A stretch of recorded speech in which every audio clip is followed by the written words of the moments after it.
Bon, eh bien bonjour tout le monde. Nous allons attendre les 5 minutes réglementaires pour voir arriver tous les participants.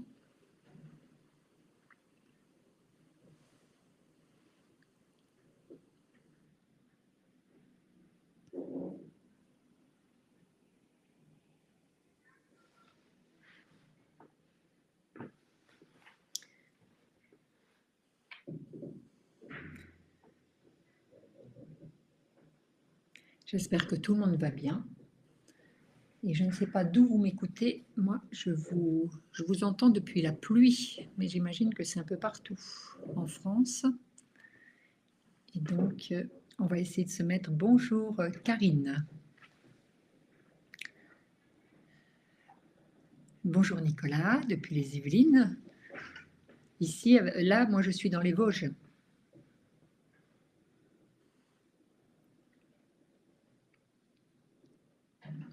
Et puis, oui, je suis ravie d'être avec vous aujourd'hui.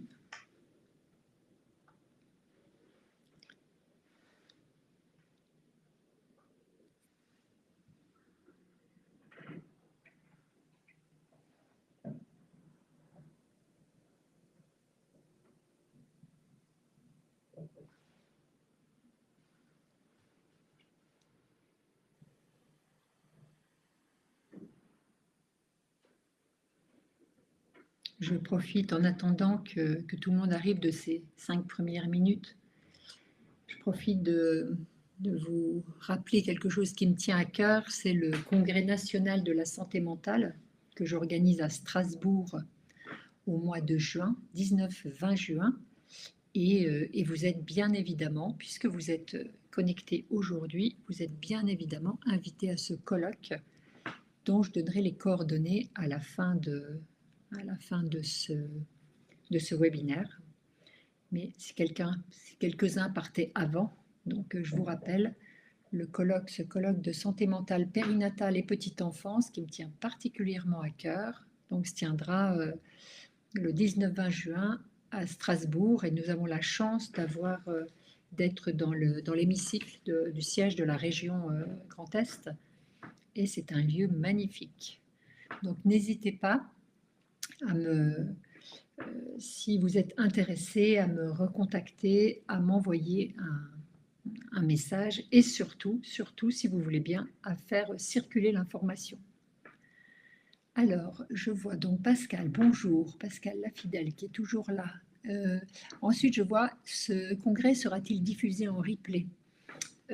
A priori, ce qu'on a demandé, c'est que tous les gens qui seront inscrits et qui ne viennent qu'à une journée ou qui ne peuvent pas venir, bien évidemment, vous recevrez le replay.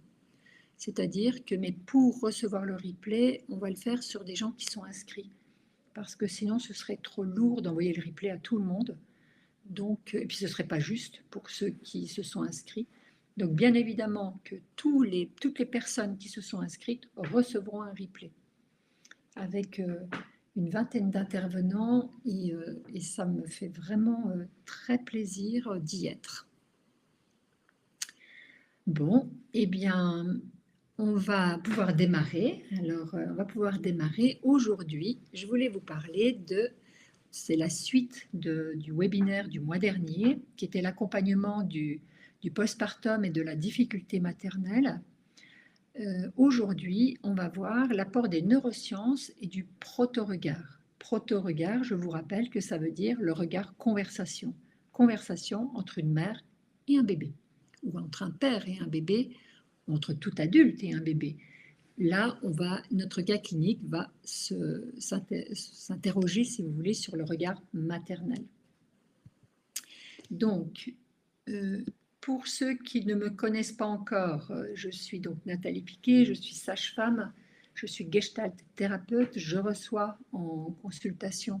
J'ai envie de dire, en ce moment, je fais une petite pause, mais en consultation, alors je vais dire ça comme ça, j'ai beaucoup reçu les couples, les femmes, les bébés, et particulièrement dans la dépression du postpartum. Et donc, c'est vraiment quelque chose qui est très important pour moi de prendre soin de cette période un peu, je dirais pas oubliée de notre système de santé, mais qui n'a pas encore trouvé sa place dans notre système de santé. Bon, conférencière, c'est quelque chose que j'adore, donc, et fondatrice du concept Urkind. Et puis, je vais commencer à me lancer dans l'écriture parce que un souhait pour moi, et c'est ce qui est écrit en dessous, pardon, c'est transmettre. Aujourd'hui, j'ai vraiment envie de transmettre. Ce serait sympa si vous pouvez, bonjour Yasmine, je vois qu'Yasmine vient d'arriver, si vous pouviez me dire un petit peu, là vous êtes nombreux aujourd'hui, votre profession, votre exercice, et puis en quoi les mécanismes psychiques de la naissance, ça vous intéresse? Moi, ça m'intéresse de savoir pourquoi les professionnels sont intéressés par le psychisme de la naissance. Et puis également, de quoi auriez-vous besoin pour optimiser votre pratique au quotidien? Donc, si vous pouvez me donner un petit peu ces informations, ça me permet de savoir est-ce qu'on a plus de sages-femmes, est-ce qu'on a plus de psy, est-ce qu'on a plus de médico-social, est-ce qu'on a plus de personnes qui s'intéressent, pas forcément professionnelles, mais qui s'intéressent au psychisme de la naissance. Donc ça m'intéresse. Donc nous avons Nicolas qui est psychologue en centre maternel, Adèle qui est sage-femme. Oui, bonjour Odile, infirmière puéricultrice. Ah oui, le suicide, première cause de mortalité maternelle, donc c'est être sage-femme, effectivement, et voir les femmes après l'accouchement, c'est vraiment la période, effectivement, très, très importante. Alors, j'espère vraiment que là, vous allez pouvoir avoir quelques informations sur ce webinaire. En essayant, j'essaye dans ces webinaires d'être, en même temps de vous apporter de la théorie et en même temps d'être en pratico-pratique. Mon travail de sage-femme et de thérapeute ensuite, c'est vraiment, dans cette situation, je fais quoi? C'est infirmière puéricultrice, actuellement formatrice auxiliaire de puériculture, conseillère experte santé mentale, super ça, la PMI, psychologue en centre, oui, merci beaucoup, coach d'organisation. Voilà, alors c'est chouette parce que ça donne une très large population qui s'intéresse à ce sujet. Et ça, c'est vraiment très chouette. Donc, sage-femme, Mélanie, bonjour. Eh bien, je continue à regarder un petit peu dans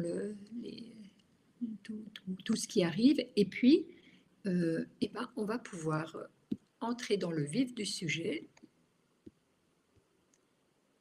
Voilà, ok. La dernière fois, j'ai posé la question. Alors, ok, à l'université de Strasbourg. D'accord, très bien, Yasmine. D'accord.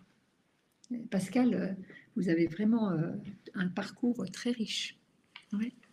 Et merci Yasmine pour les enjeux de santé mentale. Donc, on va parler de Rosalou. La dernière fois, je vous ai posé la question, enfin aux personnes qui étaient là, et puis il commence à y avoir des gens qui reviennent régulièrement maintenant. Qu'est-ce qui vous plaisait le plus? Est-ce que vous aviez besoin de plus de théorie, plus de cas cliniques? Tout le monde m'a dit, on veut du cas clinique. Donc, on va voir, je vais vous raconter l'histoire de Rosalou, comme je fais d'habitude. Comme je fais d'habitude, je vais vous lire, pour ne pas paraphraser, je vais vous lire l'histoire de Rosalou, et ensuite, nous allons voir ensemble quoi faire avec cette situation.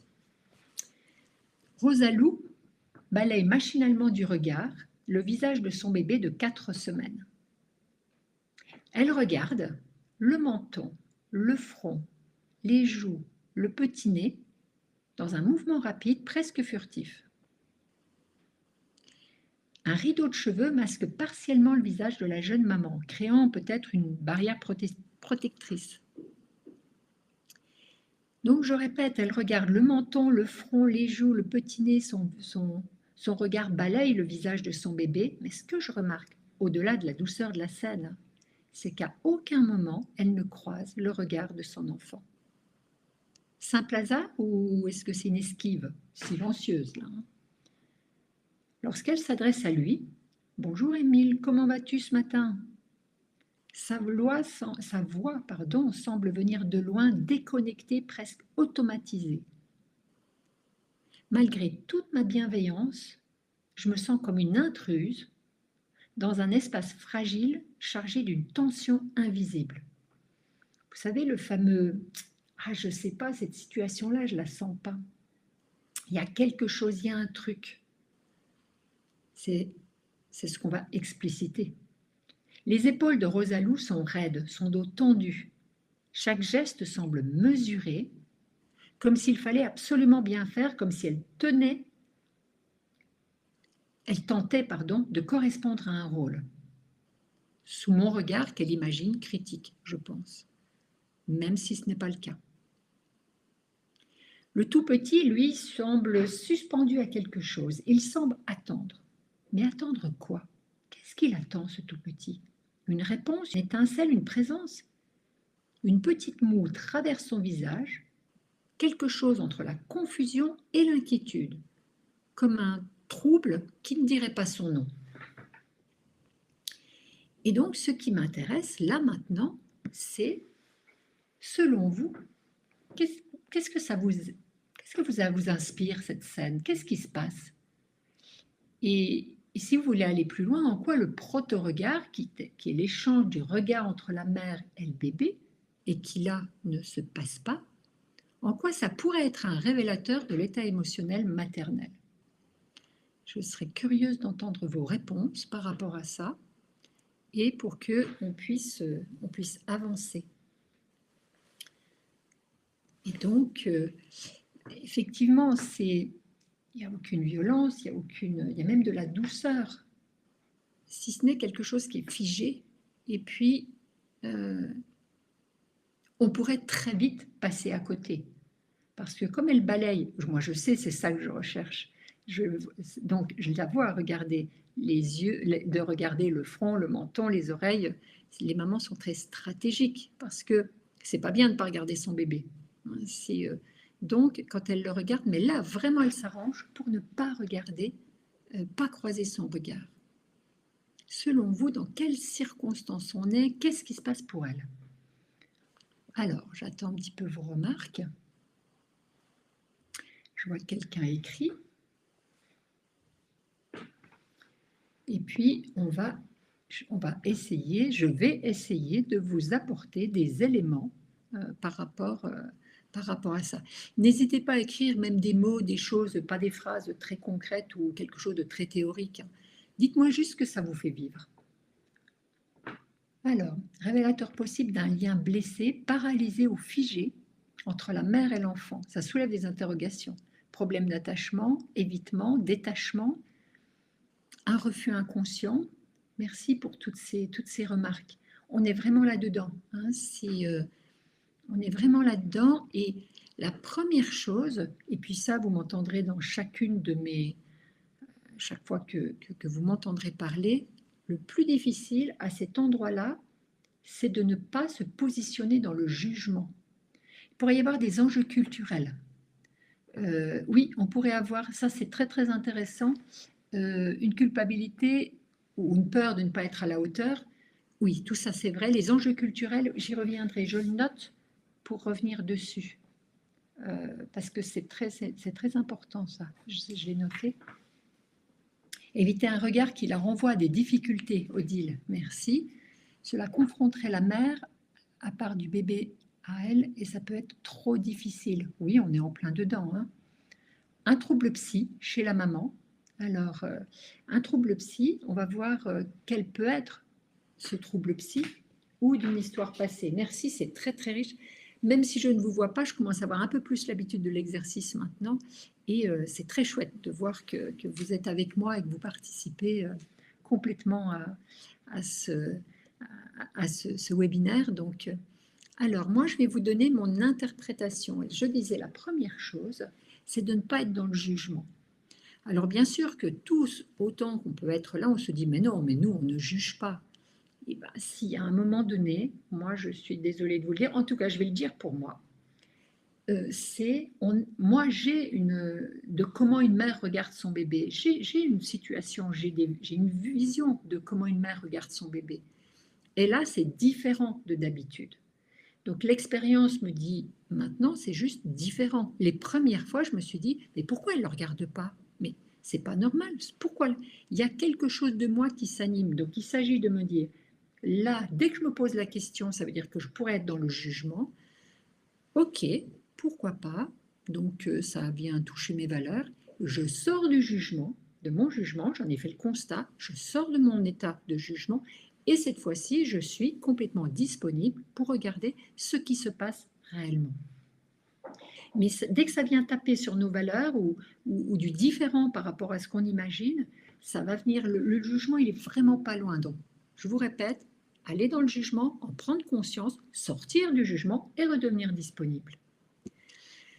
Alors, ce que révèle l'évitement du regard? Moi, je vais essayer de vous dire au niveau théorique, d'après ma culture théorique, qui est la mienne, hein, il y en a plein d'autres, hein, mais moi,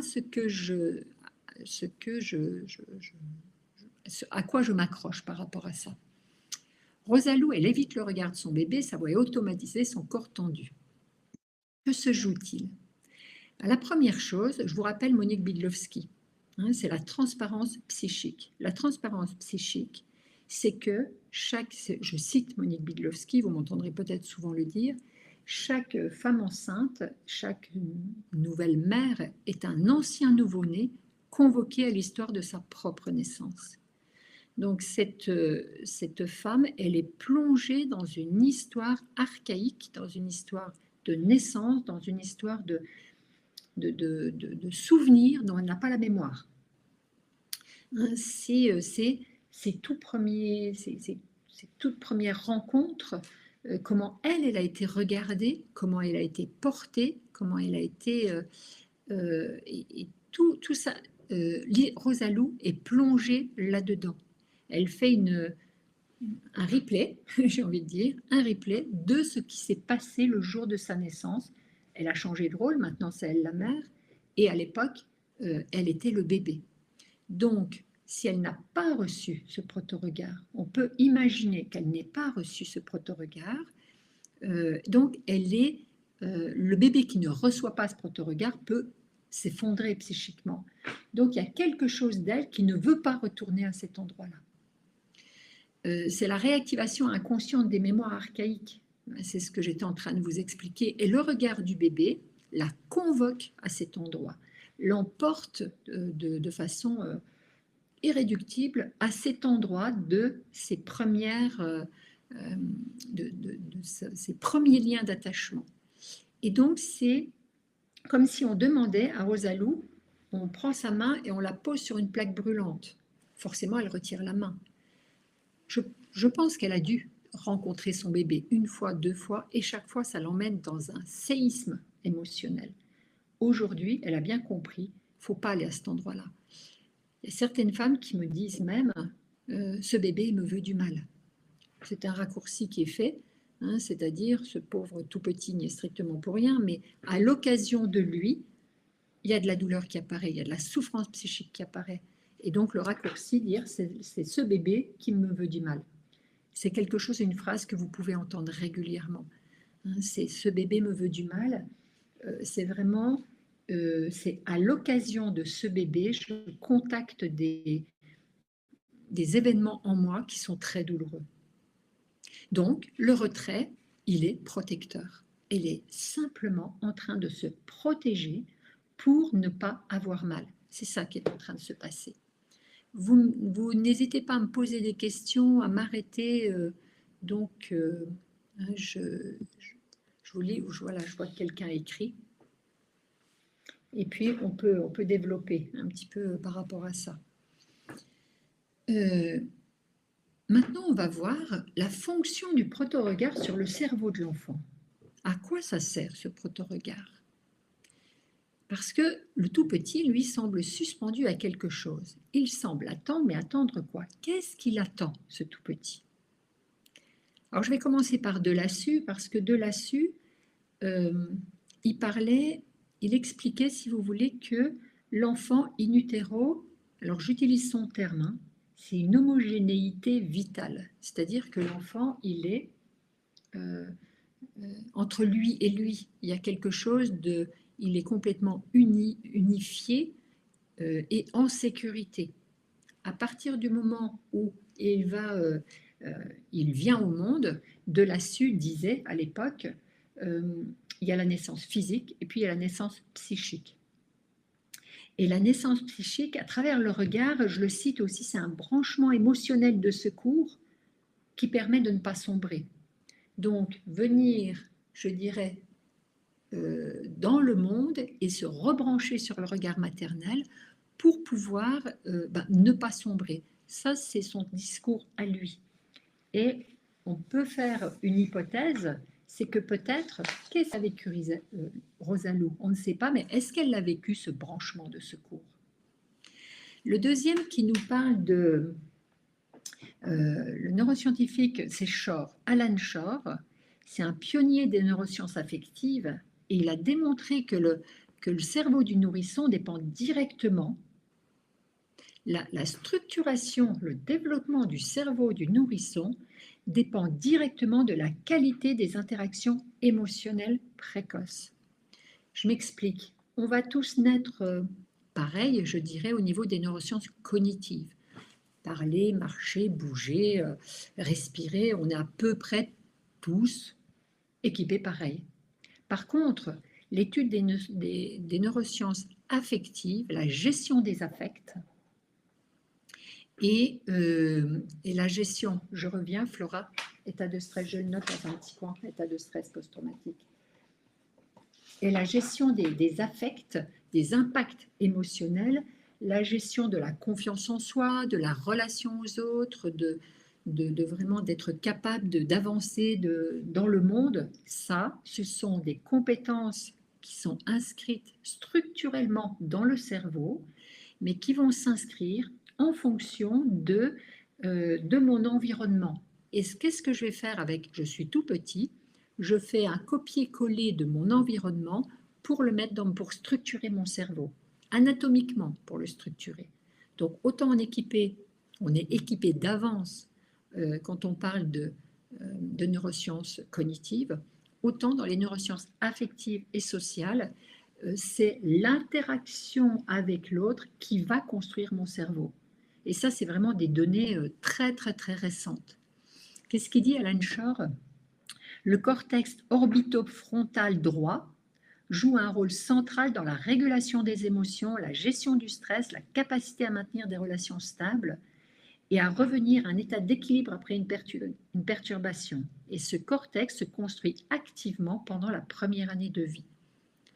Quand je dis proto-regard, ce n'est pas la minute de la naissance, c'est de Lassus, lui disait dans les 6 premiers mois de vie, Alan Shor dit c'est dans la première année de vie. Ce développement n'est ni autonome ni strictement biologique. Il est co-construit dans la relation d'attachement, en particulier via le visage de l'autre. Le ton de la voix, les micro-régulations émotionnelles. Vous m'avez déjà entendu parler, vous savez, de par-excitation. La par-excitation, ça s'écrit P-A-R-E, comme un paratonnerre. C'est une maman qui est capable de dire oui, voilà, oui, tu pleures, mais ne t'inquiète pas, tu ne vas pas mourir de faim. Tu vois, moi, je suis tranquille, je ne suis pas inquiète, ça va aller. Et cet enfant va capter cette régulation pour faire un copier-coller sur son mode de fonctionnement. D'où l'importance de prendre soin du parent. Qu'est-ce qu'il dit encore? Lorsque le bébé pleure et que son besoin est reconnu, accueilli, l'ajustement affectif de l'adulte permet au système nerveux de l'enfant de s'autoréguler et plus fort de câbler ses circuits de régulation pour l'avenir. Donc ce qui explique Shor aussi, il est passionnant, c'est que l'enfant va construire un canevas dans son cerveau et là-dessus il tissera toute sa vie, toute son énergie de vie, mais le canevas va se structurer dans les premières années de la vie. Je répète, d'où l'importance de l'environnement. Et puis, je voulais vous parler aussi de Cozzolino, qui est passionnant à lire. Et ce qu'il raconte, Cozzolino, c'est que c'est un psychologue et un chercheur qui approfondit cette idée avec un concept fort que le cerveau est un organe social. Ça signifie que le cerveau n'est pas fait, n'est pas conçu pour fonctionner seul, il a besoin de l'autre pour se développer, s'apaiser, s'organiser. La neuroplasticité est intimement liée à la qualité des échanges relationnels. Chez bébé, ce lien se manifeste notamment par l'activation des neurones miroirs, que tout le monde connaît, j'imagine ici, qui réagissent à l'expression émotionnelle du visage humain. Le bébé lit et reproduit les émotions. Il les intègre à partir de ce qu'il reçoit. Il les intègre structurellement dans son cerveau.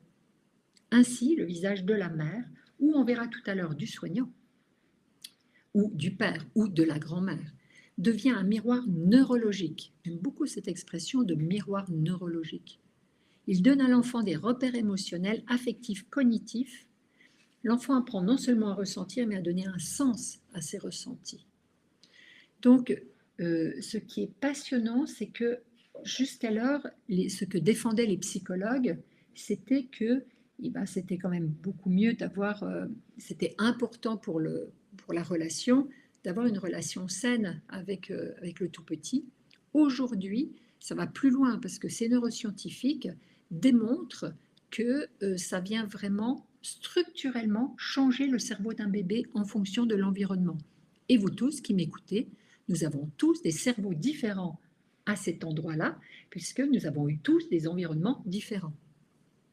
Je reprends un petit peu quand même Boris Cyrulnik qui lui dit ce n'est pas du déterminisme, c'est-à-dire que si on n'a pas eu le bon environnement dès la naissance, on peut toujours, c'est pour ça qu'il a développé le concept de résilience, on peut, avec la plasticité neuronale, on va avoir des choses qui vont pouvoir se retricoter, j'ai envie de dire, avec la thérapie, avec l'art, avec le dépassement de soi, avec tout ce qui est, je dirais, la communication avec les autres, avec, je rappelle toujours cette expression d'un petit garçon beaucoup maltraité et qui disait ce qui m'a sauvée, c'est que j'ai rencontré des gens qui m'ont mis assis dans mon cœur. J'adore cette expression. Et donc, c'est toujours possible de réparer. Mais je reviens à cette phrase que vous voyez partout sur nos communications qui dit qu'il est plus facile de fabriquer des enfants solides que de réparer des adultes brisés. Donc, d'où l'importance. Alors, là, si on avance un petit peu, donc je vois que Samira vient d'arriver. Bonjour Samira. Et puis je reviens à Flora.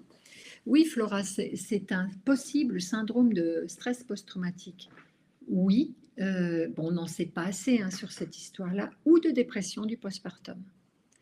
Parce que ça peut être soit elle l'évite pour ne pas se rappeler un choc émotionnel, ou qui vient de se passer, l'accouchement par exemple, ou alors elle l'évite pour ne pas se rappeler un choc archaïque de l'histoire de sa naissance.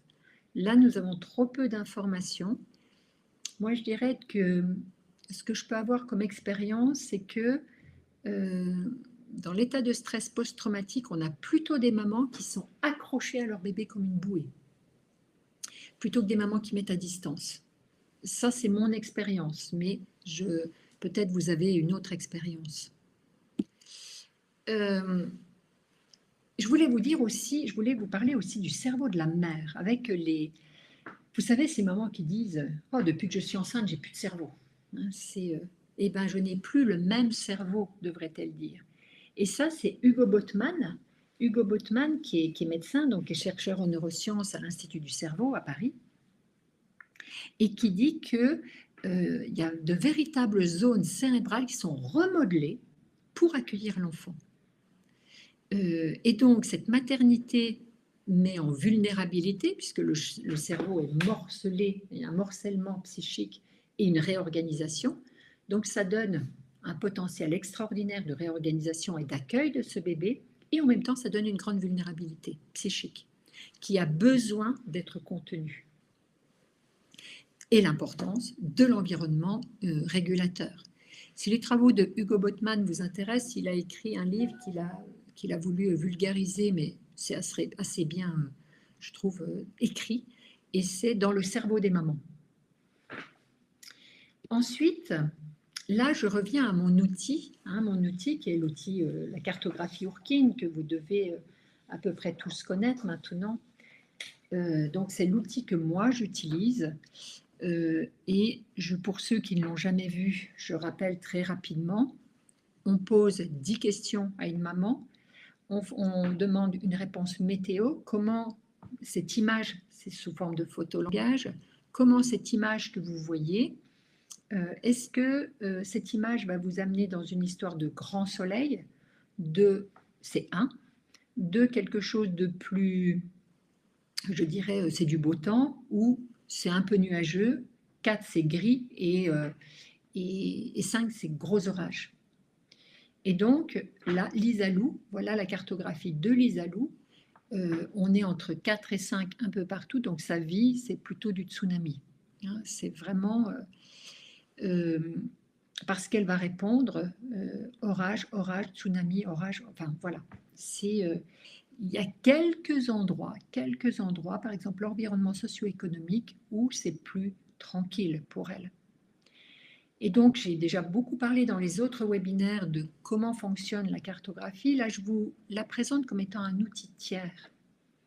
Parce que cette maman qui est vraiment explosée au niveau psychique, ce qu'on va faire, c'est qu'elle va nous répondre et toutes ces interrogations, ces peurs, ces angoisses vont être écrites en bleu sur le schéma, mais surtout, visuellement, on les entoure de toute une capacité de ressources, d'énergie, de jaune, de soleil, ce qui veut dire que c'est comme si quelque part on représentait son cerveau, c'est que le stress est contenu, on lui redonne le pouvoir, tout ce stress est contenu en jaune par sa résilience, sa force, sa puissance. Et c'est ça l'outil tiers. Je disais la dernière fois, c'est, vous savez, ces ados pourquoi les ados écrivent sur des petits cahiers? Parce que tout leur émotionnel qu'ils n'arrivent pas à gérer, ils le mettent dans un cahier qui va contenir leur émotionnel. Et ça leur permet de respirer. Cette femme, elle va poser là, avec cette cartographie, tout cet émotionnel, et la visualisation fait qu'elle reprend le cours de sa vie puisqu'elle peut le contenir visuellement, en tout cas, c'est le cas. Qu'est-ce que je voulais vous dire aussi? Ça permet, cette cartographie, de visualiser les ressources et de contenir les vulnérabilités. C'est un outil qui est médiateur entre le professionnel, la mère, le bébé, et j'aime beaucoup cette phrase qui dit cette cartographie, elle parle pour cette maman, mais elle ne parle pas à la place de cette maman. Et ça donne une forme à son retrait. Voilà où elle ne veut pas aller, elle ne veut pas aller dans le bleu. Donc notre travail, c'est d'aller l'amener dans le jaune. Ah oui, mais comment faire pour l'amener dans le jaune? Merci Samira de vos réflexions. Et comment l'amener dans le jaune? Je vois que l'heure passe là, donc c'est très court de le faire comme ça. Je balaye les choses, hein, mais ça donne. J'espère que ça va vous donner envie d'aller plus loin, en tout cas. Et bien, c'est la place du professionnel. Et alors, pour tous ceux qui connaissent les tout petits, vous savez, quand on a un tout petit, je porte ce tout petit en face de moi. J'aurais dû prendre un bébé et l'avoir en face de moi. Quand je regarde ce bébé, vous savez, ce bébé qui vous... Pas un bébé, il est mignon, hein, c'est pas, puis je le regarde un petit peu, je balaye. Non, je me plonge dans son regard. Et ce bébé, à un moment donné, il va véritablement se brancher sur votre regard. Et là, il vous met assis, hein, c'est-à-dire que, waouh, ces regards, ils viennent vous prendre et ils vous absorbent, comme s'ils prenaient votre essence même et qu'ils la mettaient à l'intérieur de lui. C'est très très puissant. Pour ceux qui connaissent ce regard-là, ça peut même faire monter de l'émotion. Hein. Et ce bébé, il vous absorbe, il se nourrit, il vous absorbe. Et il fait ça, j'imagine, avec tous les adultes, et particulièrement avec sa mère qui est en transparence psychique. C'est facile, juste sa mère, hein. C'est en self-service, hein. Et donc, il va se nourrir. Et c'est ça, c'est là où il est en train de construire son cerveau. Et donc, c'est pas seulement un regard affectif, c'est un regard de construction où il se sert de votre essence même pour construire son cerveau. Là, dans le cas de Lisalou et puis de ce tout petit, de Émile, ce qui se passe, c'est que il peut pas se nourrir. Là, donc il est comme si on l'avait donné, on l'avait laissé une journée sans nourriture, sans biberon, sans rien, hein, sans lui avoir donné le sein. Donc ce bébé, il est assoiffé. Quand vous allez prendre ce tout petit et le regarder, là, il va se brancher sur vous et c'est incroyable. Il va se nourrir, nourrir, nourrir. Je dirais jusqu'à plus soif. Donc, et je suis sûre que vous tous, vous toutes qui m'écoutez, si vous l'avez déjà expérimenté, ça c'est un moment fabuleux de voir ça. Et le professionnel se positionne non pas comme un regard qui veut lui donner des choses, comme un regard de gentillesse. Il y a juste à être là, bien ancré, bien aligné, et ce bébé, il prend et il se sert. Et donc, c'est waouh! Une fois que ce bébé, il est nourri, et vous voyez, à un moment donné, c'est comme s'il avait, vous savez, quand il a fini de téter, et puis qu'il fait ça, et bien là, vous allez le voir, ça va déglutir aussi. Ce tout petit, il va déglutir. C'est fantastique de le voir faire ça, en disant « Ah, je suis nourri ». Alors, je vais revenir, Padri, si c'est pas fait par la mère, j'y reviens. Et ce tout petit, que ce soit fait par la mère, par le père, par vous, par l'important, bien évidemment que c'est super chouette si c'est fait par la mère. Mais là, on est une Rosalou qui ne peut pas le faire. Et si son bébé va la chercher, elle fuit. Donc, nous sommes une bouée de secours. Hein, et c'est pas prendre sa place, c'est apaiser la soif du tout petit. Mais pour répondre une chose, là, on n'a pas fini notre travail quand on a fait ça, parce que c'est la partie du travail, je dirais, la plus facile à faire. L'autre partie du travail, alors je ne sais pas si vous avez le temps de m'écrire, à votre avis, c'est quoi l'autre partie du travail? Qu'est-ce qu'il nous reste à faire là? Quelque chose de fondamental. Vous avez une idée ou je vois que ça écrit, le temps que vous écrivez, hein, c'est voilà, s'occuper de la part archaïque de la maman. Mais bien évidemment, c'est ça. Mais oui, merci Géraldine. Hein, travailler avec la maman, voir le papa accompagner la mère. Et alors, c'est exactement, merci Marion, je vais reprendre ce que vient de nous dire Géraldine. Géraldine, pour nourrir la part archaïque de la maman, eh ben, vous allez faire la même chose exactement avec cette maman en face de soi qui est un ancien nouveau-né qui, lui, est assoiffé et qui n'a pas eu son content de proto-regard. Et ce nouveau-né est plongé dans un endroit abyssal. Hein, c'est ce que les femmes vont décrire hein, quand elles sont en dépression du postpartum. Elle dit, je suis dans un endroit vide, c'est vide de regard, c'est abyssal, c'est un puissant fond qui ne regarde pas. Et là, vous allez pouvoir lui donner du regard, du proto-regard.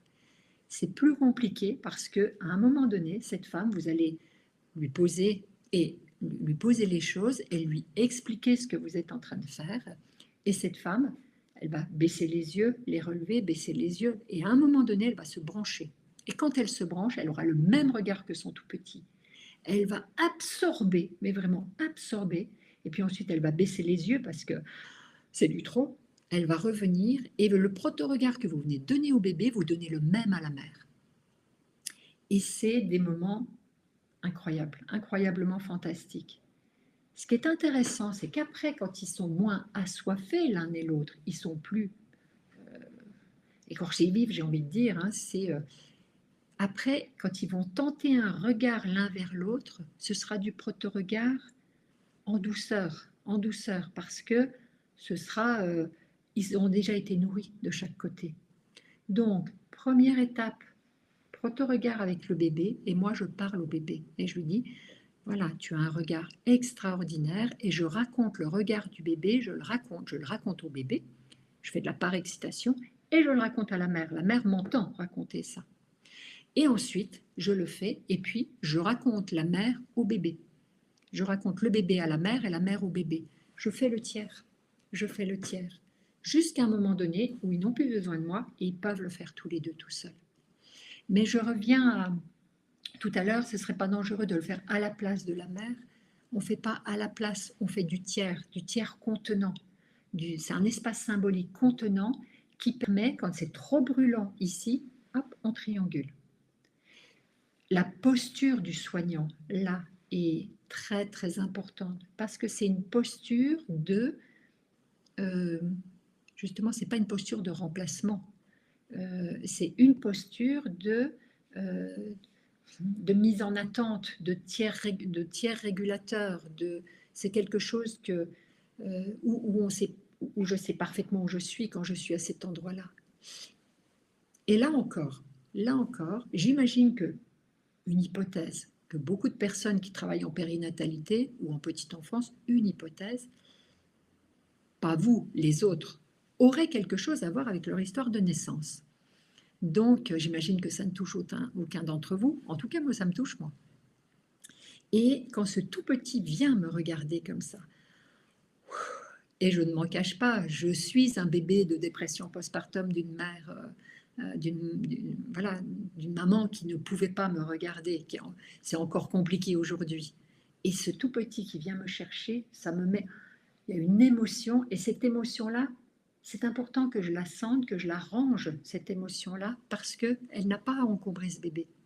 Quand je regarde cette maman et que je la nourris, bien évidemment que ça me fait, c'est fabuleux, mais je prends conscience de ça, je le range et j'essaie de rester presque neutre dans ce que je lui donne, pour ne pas les charger l'un et l'autre de mes projections. Regardez l'effet que ça vous fait et prenez le temps de réguler cette émotion avant de vouloir projeter quoi que ce soit sur l'un ou l'autre. Très important, regardez l'effet que ça vous fait avant, gérez-le cet effet-là. Donc, voilà ce que je voulais vous dire un petit peu aujourd'hui. Alors, Urkin, bien sûr, ce n'est pas une méthode, c'est une manière d'accompagner autrement. Pour découvrir la cartographie, vous pouvez toujours ici prendre rendez-vous, puisque cette cartographie qui parle de PMA, de procréation médicalement assistée, de prénatal, de postnatal, de deuil périnatal, enfin, cette cartographie qu'on va allié à chaque moment, à chaque événement initiatique de sa vie. Et c'est ce qui me touche et je ne suis jamais, moi, nourrie suffisamment de tout ce que m'apportent les bébés, les mères, les pères, les seconds parents. C'est incroyable ce qui se vit. Et donc, j'imagine que vous aussi, vous êtes à cet endroit-là. Une chose que j'apprends aussi, pardonnez-moi, parce qu'il y a, quand j'ai une maman comme ça qui est en grande difficulté et pour regarder son enfant, bon, c'est un très très bon clignotant d'une dépression postpartum. C'est pas le seul, mais c'est un très très bon clignotant. Ce que je fais venir, je revois Pascal qui dit voir avec le papa, c'est que j'apprends le proto-regard au papa. C'est que je lui dis, faites des bains de regard avec votre compagne, faites-le, parce que vous pouvez la prendre dans vos bras. Qu'est-ce que je peux faire pour elle? Laissez-la se nourrir, laissez-la faire des bains de regard. Prenez le temps de regarder votre bébé et prenez le temps de la regarder elle et prenez le temps de balayer votre regard quand ils sont ensemble, de regarder la relation. Et ça c'est du soin. C'est un soin émotionnel très très fort. Plus que faire n'importe quoi. C'est le soin relationnel va passer par ce regard-là. Je reviens à, je ne sais plus, excusez-moi, mais qui m'a dit tout à l'heure, il peut y avoir des enjeux culturels. Oui, alors ça, c'est pareil, c'est les mamans qui m'ont appris. C'est que dans certaines cultures, peut-être africaines, on ne regarde pas les bébés. Mais une maman africaine m'a expliqué, on ne le regarde pas, mais nous, on met notre regard au bout des doigts. Et quand on le touche, quand on le regarde, on l'imprègne, corporellement, on vient et on le touche, nos yeux sont au bout de nos doigts. Et donc, c'est vraiment quelque chose qui vient les contenir, les masser, et c'est pas seulement masser sur la peau pour faire, c'est donner. Une maman africaine me disait, je viens donner mon empreinte et je la passe dans la peau de mon bébé, dans son corps, pour qu'il sache comment être, comment se contenir. J'ai trouvé ça très très chouette parce qu'en fait, elle raconte les neurosciences. Hein. Mais culturellement, là, ça va passer par le toucher. Donc, je terminerai aujourd'hui, avec le replay du webinaire. Si vous le voulez, il suffit de nous le demander à Natal Formation. Si vous voulez nous contacter, vous cliquez ici, et puis on vous rappelle, et puis on verra avec vous. Et puis, si vous voulez avoir tous les articles que j'ai écrits par rapport à tous les webinaires, parce qu'après chaque webinaire, il y a un article qui est publié dans la newsletter sur mon compte LinkedIn, Périnatalité. Si vous vous inscrivez à cette newsletter, vous aurez tous les articles qui ont été écrits. Et puis, je répète, pour en savoir plus sur tout ce que je viens de vous expliquer, qui est un tout petit bout, mais vraiment, venez participer à ce congrès de santé mentale du parent, du bébé, de la petite enfance, où nous allons avoir des intervenants extraordinaires qui vont venir vraiment de façon très subtile et très, je dirais, experte, venir échanger bien sûr avec nous, mais également il y a des temps, j'ai voulu ce congrès avec des temps relativement longs pour que vous puissiez co-construire les solutions, ce à quoi vous pensez, votre expertise, c'est vraiment un échange parce que ces parents, ces bébés, ont vraiment besoin autour d'eux d'une matrice de soutien contenante. Et cette matrice de soutien contenante, elle existe à condition que tous les professionnels fonctionnent ensemble. Et c'est ça qui est important. Donc, venez participer à cette matrice de soutien, j'ai envie de dire.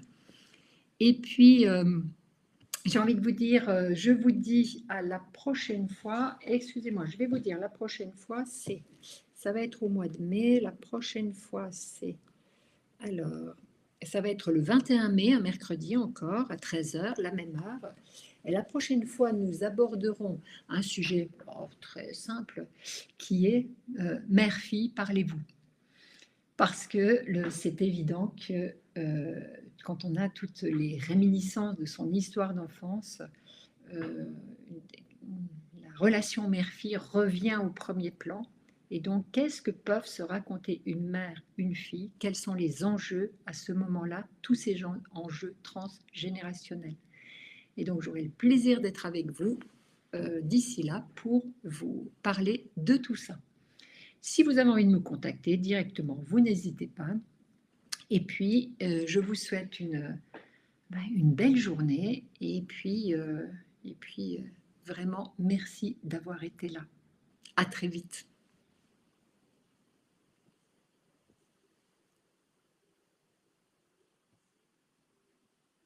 Je termine et merci beaucoup. Je suis en train de lire vos... Voilà. Super. Merci beaucoup. Ça me touche. Toutes vos remarques me touchent. Merci et puis à très bientôt alors. Bonne journée. Au revoir.